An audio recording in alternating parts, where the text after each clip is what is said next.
Okay guys, so today is Opel Classic Slovenia's international meet. So we're going to take the Manta and go for about 70 to 80 kilometer drive in one direction. I'm looking forward to it. I'm running a little bit late, but yeah, we're going to make that time up with the drive. Yeah.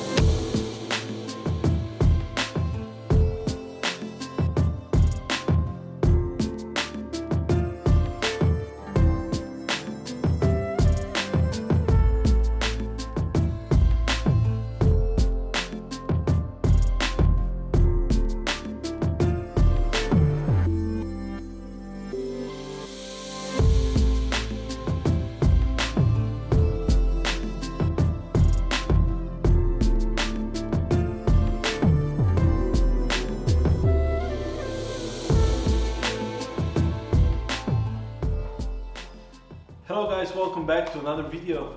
As I've said, there's still going to be some Manta related videos because we're not completely done with the car. We still have some details to work and we still have to drive. But before we do, I started working on the car again because there's a couple of issues. First one being when I was putting the car together, between the filler neck and the gas tank there is a hose that is currently out of EPDM rubber, and that type of rubber is not very gasoline resistant.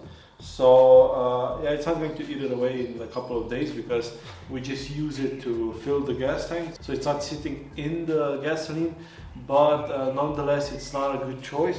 So I got this hose which is out of NBR, kind of nitrile type rubber. Now this is oil and gasoline resistant, but the diameter doesn't match, so I need to get another one. If you're interested, the one that fits is 55 millimeters and the wall thickness should be 5 millimeters. This is a little bit smaller, but because it is plated and it has a textile insert, it doesn't flex enough for me to put it on. So yeah, this is not going to work. The same problem was with the cap. It didn't seal, so whenever I went into the left corner, the whole content of the gas tank shifted to the right and it went up the filler neck and out. So I had gasoline pouring out on the right side of the car.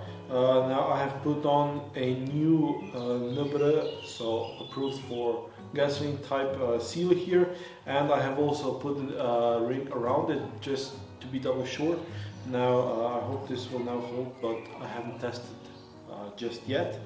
Next up is a very interesting topic because I like music, so I need to install the radio because the one that is currently in is just in there for visual purpose. So I have this set here, which is Blaupunkt Wien, which is a cassette player, which is nice because I have cassettes, and I have some Blaupunkt round speakers to go with it, and I need to now install this into the car.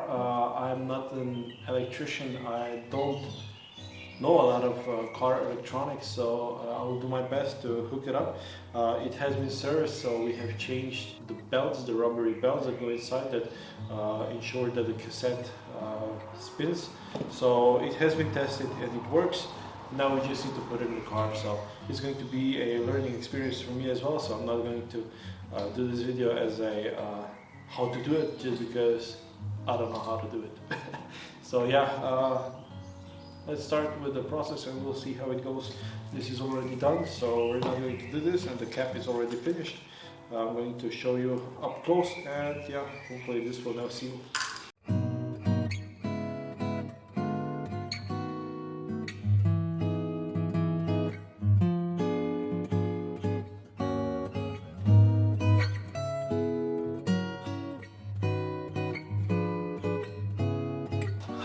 Well, that didn't go as planned. I have tried to put in the radio, and as I said before, we have put in the new belts into the cassette drive so it would play well, and it did. We have tested the amplifier and it played. So, and we tested the speakers, so everything was playing when we had it set up on the table. And then I brought it here. I put it in the car, not mounted fixedly, but I put it in the car, and some bugs were present, but I carried on, and then some weird stuff started to happen. So cassette was playing too slow, the right channel of the amplifier wasn't working, and then one of the speakers died. Now for the speakers I did mount them, and they were playing, but later on I found out that one connection was bad. So I remedied the speakers because that one was visually obvious. But the cassette player, I took it apart because I was under the influence that one of the either the motor or the turning elements, maybe something was off, so it would be breaking the speed a little bit. I took it apart. I saw that there is one element that is on one side different than on the other, and I have tried to move everything, and it was clear that this is the interfering object. I have remedied this and put it together, put it in the car, and then we went from too slow of playing to no playing at all. So I took everything out of the car, including the amplifier. I couldn't understand why the right channel is working with much lower volume than the left channel. I have tried fiddling with the balance button and everything, but yeah, I just took it apart. I need to take it to someone who knows this stuff. I'm not a radio or audio specialist, so right now I have the two speakers in the back. They look pretty okay, sort of time period correct, and they play pretty well as well. But I need to now either figure out how I'm going to repair the radio or get a new separate unit. But because I've already purchased two units, either I'm going all in with a new retro style radio or something, because I'm just tired of this old radio's not playing. So yeah, and this is it. We achieved nothing.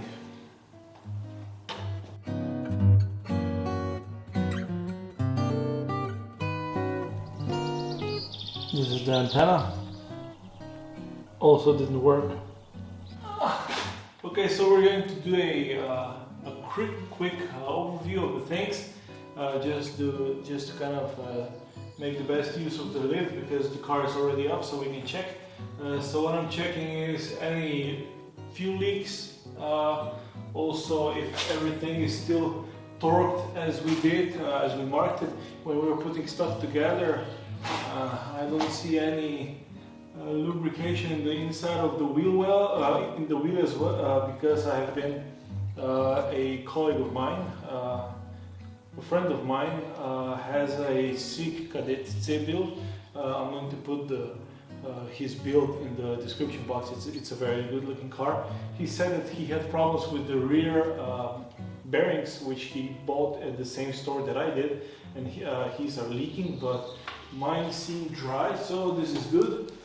We have a little bit of oil leak on the differential cover because it seeps through the thread of one of the bolts, but this is nothing major, it holds pretty okay. Next up, I'm checking, yeah, there's a little bit of oil here, but this might be from the assembly. Other than that, everything else seemed tight and in order. The bump stop for the muffler is still present.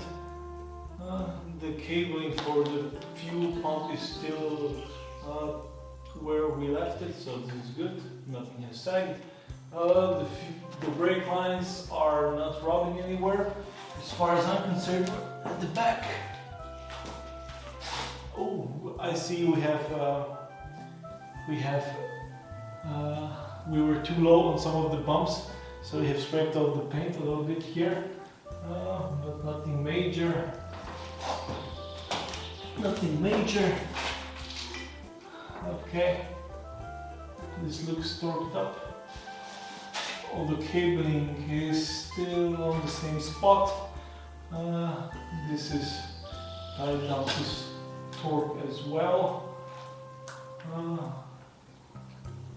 No oil leaks on the brakes either. So, and in the front we have been already checking when we were on the wheel alignment table, so yeah, this looks pretty okay.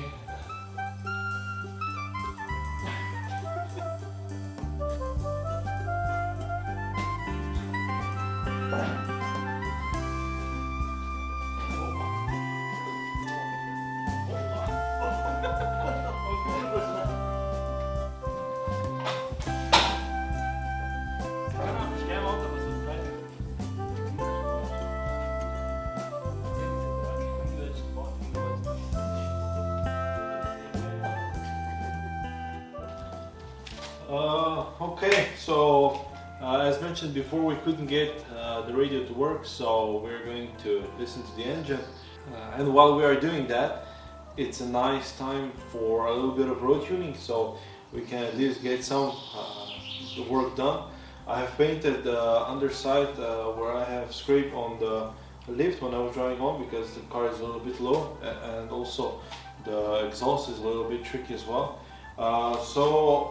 The car is now clean. I'm going to take it out and probably take it for a spin, and we're going to see what kind of jets we should be using, because currently I have 50/100 jets. I think that those are original SK Racing or OER jets, because the Weber is using slightly different names or markings. So currently the AFR is between 9 when there is like a hill and I push it hard on low RPM range, and about 12 and a half when driving moderately, so it's still running a little bit rich. Now the problem I'm having is the backfire on the engine part where the carburetors are spitting, but I have noticed that this is correlated to which jets there are.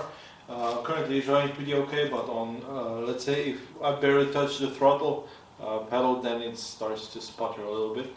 Now we're going to see if we can get this done. Previously I had oil leaks, I had air leaks there, so I thought that this is a problem, but I have sealed those air leaks with gaskets, and yeah, it should be good. I did the braking test, so it didn't draw in anything, or the RPM didn't change, so it should be tight.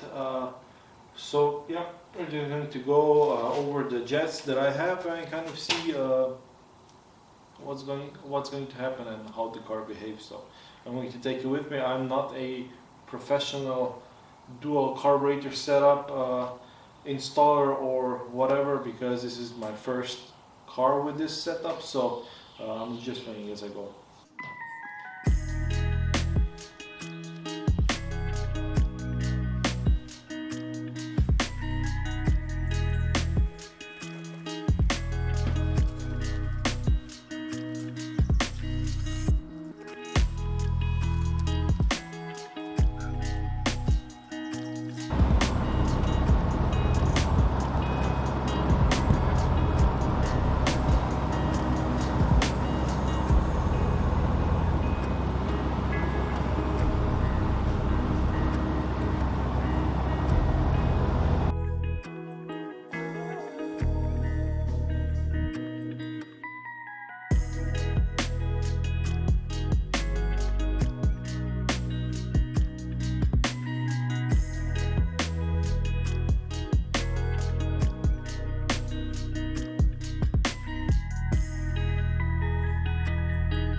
Hello friends, welcome back. Now we are on the place where I am usually testing out the car, because it's a country road that goes around let's say fields, and it's very rarely in use. Now this is where I'm going to test out the car. Currently it is running because I'm heating the engine up. Last time I didn't do anything because it was too hot, and today it's about 25 degrees, so today I think we can make it work. Now I have drove a lap just to kind of warm up the engine.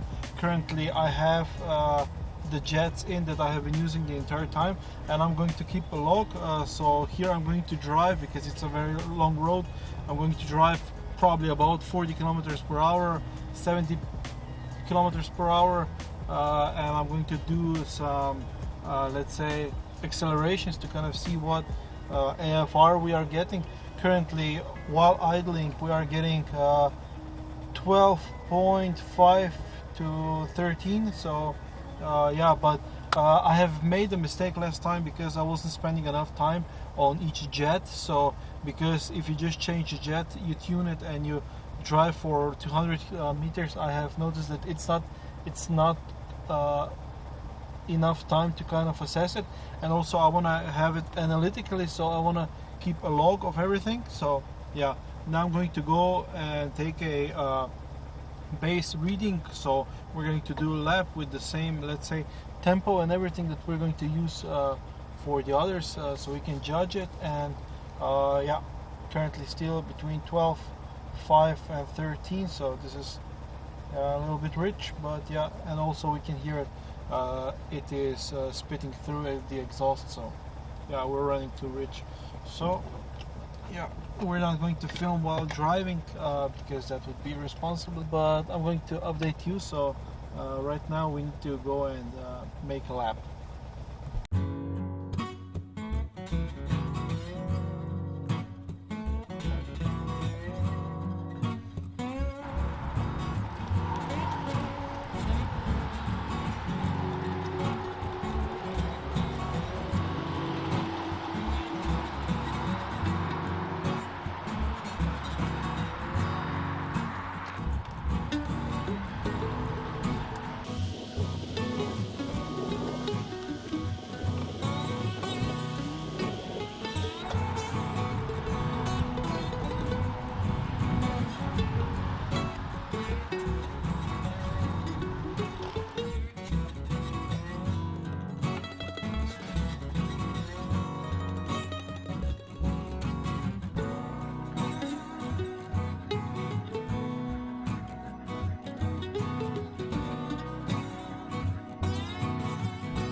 Okay, so we have now changed the 50 over 100 jets to 45 F9 jets from Weber.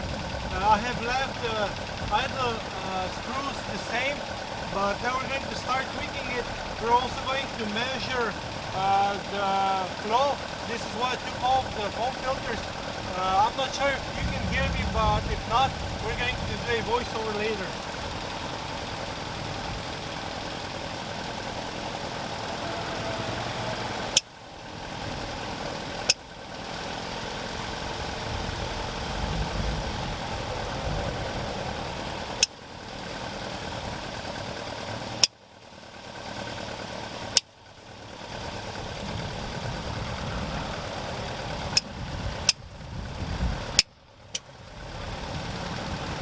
Yeah, so we are still having some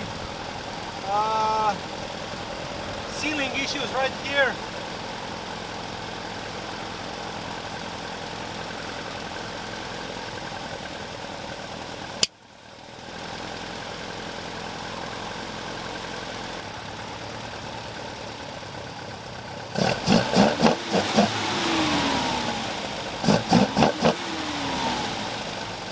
Okay, so we have a pretty good response now, but we are still getting some sputtering from this one because I think something is still leaking over here. But let's see.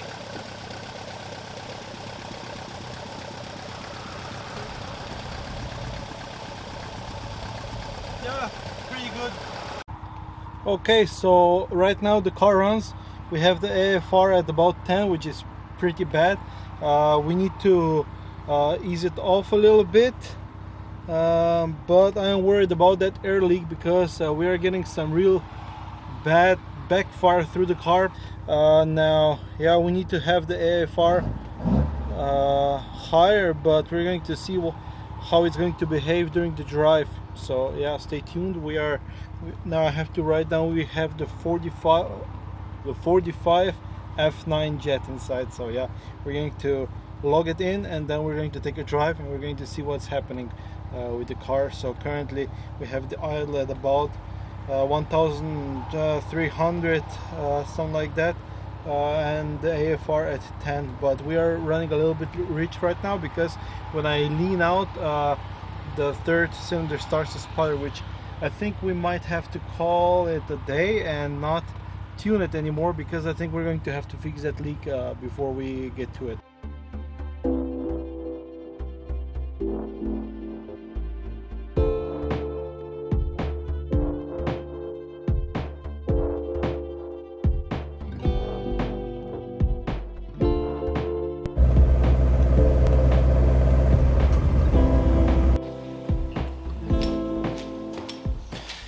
Okay, so we are back in the garage and we're going to discuss the test drives a little bit.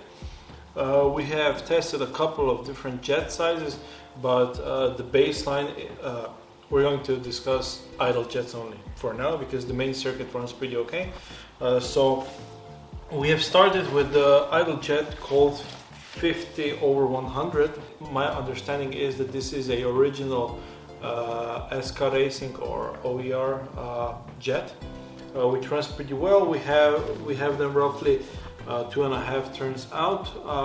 Now I have tried jetting everything once to the specifications, 1.25 turn out or up to only 3/4 out, and I have tried with various jets. Nothing came close to the car being drivable, and my understanding is that there are different thread pitches for the idle mixture screw bolts. So I figured that because everything else runs great on 2 and something turns, that this is the one I have. But yeah, if you're going to do this, check it out, and you need to figure out which idle mixture screws you have. So we were driving a little bit rich. There was the AFR, or the air to fuel ratio, was 12.5 to 13 while idling, and in cruising conditions about 12. Now this is a little bit rich. We should be aiming at about 14. So this is why I was trying to jet or trying to optimize the jetting in this engine. Then we have tried both F9 and F8 in the 45 and in the 40 size. So 40 we can just draw because I'm going to give you the data on the screen, but the 40 size, both F8 and F9, it was too lean. The car was spitting from the carbs out and didn't drive so well. It kind of didn't have juice, so when you put the pedal down, it just wanted to go, but it was just, yeah, it didn't have juice to go. 45, it was a little bit more drivable and enjoyable. Now 45 F9, I had a good turn, 2 turns out. It was still running rich, so this is too rich of a jet, because even at 2 turns it was too rich. It stumbled and it kind of wanted to go, but didn't really. And I have noticed that across the range, even with other sizes of F9 jet, this engine doesn't like it. It runs worse than with F8 class jettings. And we had about 10.5 AFR when cruising, which is again too rich. With the 45 F8, as you can see somewhere on the screen, we had a little bit better values. The car drove considerably better, but I did notice that coming off the line or just barely touching the gas pedal, the car spits through the carburetors and it kind of doesn't have the juice. Then once you put the foot down a little bit more, the car drives okay, and the values are good as well. So we have 12.8 up to 13.4 when cruising, which is pretty good, I think. And we had all of this between 2 and 1/4 and 2.5 turns out. So I will try to run it one day as well with a little bit more of the idle mixture screw out. So maybe that will give it a little bit more juice at the down in the lower RPMs. So yeah, it was running. It runs a little bit rich. I mean, it kind of wants to go, so it drives pretty good. But I need to test it one day only with 50 over 100. Now I have also tried 55 over 200, which was too rich, and then 60 F8, 65 F8, but all of that stuff is way too rich. We tried to let's say set it between 3/4 and, like I said, 1.25 turn, but it didn't drive well. So all of that is too rich. I do like the characteristic of 50 over 100 jet. I'm guessing this is because this is a SK Racing or OER original jet, so maybe this is why the carb works better with it, but I'm not sure. So I'm very welcoming for your feedback or your experiences.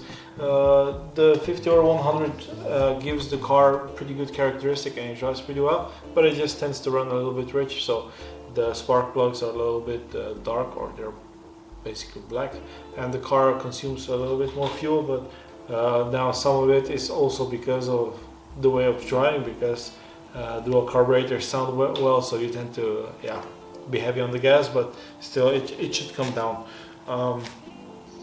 So this is it for today. Now luckily I got some testing done because the weather was nice today, but it was a little bit windy outside, so it was hard to film.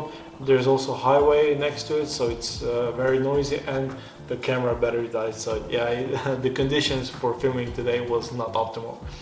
Anyways, thank you so much for continuing to follow the project. If you have any, let's say, tips, tricks, or anything regarding the dual carburetor setup, I will be, and I'm sure that many others will be happy to read it. I will see you in the next episodes when we're going to fix stuff that needs fixing, because there's still a couple of them. Cheers to you guys, and see you in the next one. Bye.